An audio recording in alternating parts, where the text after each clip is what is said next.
Madalas niya kaming dalhin dito. Sabi niya, dito daw siya sinagot ng first love niya. I love you. I love you.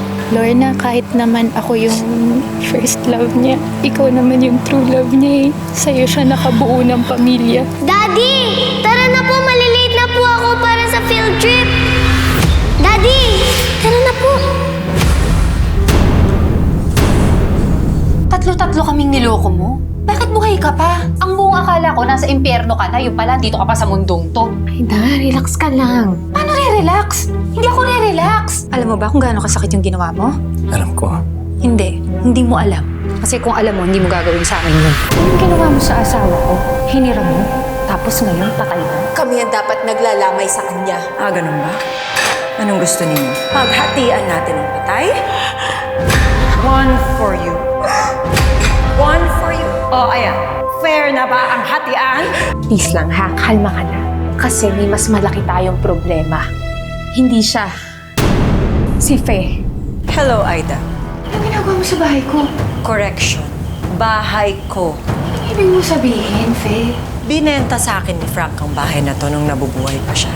Kaya, sa akin ito. Lumayas ka dito. Ako ang tunay na asawa ni Frank. Ikaw man ang naging unang asawa niya. Ako naman ang huli. Frank, si Dayan, kinuha ni Faye. Ibalik niyo sa akin si Frank! Pwede tumigil ka na! Susuko na ako, hindi na ako tatakas. Kahit hanggang mamatay tayo, tayo pa rin na magkasama. Ibalik mo lang sa akin ang anak namin ni Lorna. Matingting kayo, ha? Alam mo, Frank, hindi ganun kadali yun. Alam kong galawan na mga tusong kagaya mo, iiwan mo rin ako!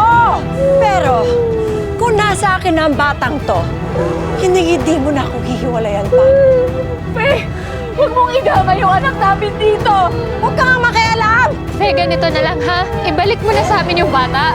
Si Frank, sayong-sayo na. Nagkampi pa talaga kayong dalawang kabet? Ha? 1 versus 2?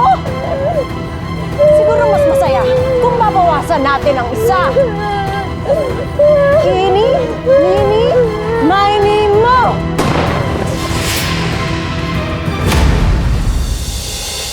Alamin natin ang mga pangyayari sa huling bahagi ng ating kwento dito lang sa Tadhana.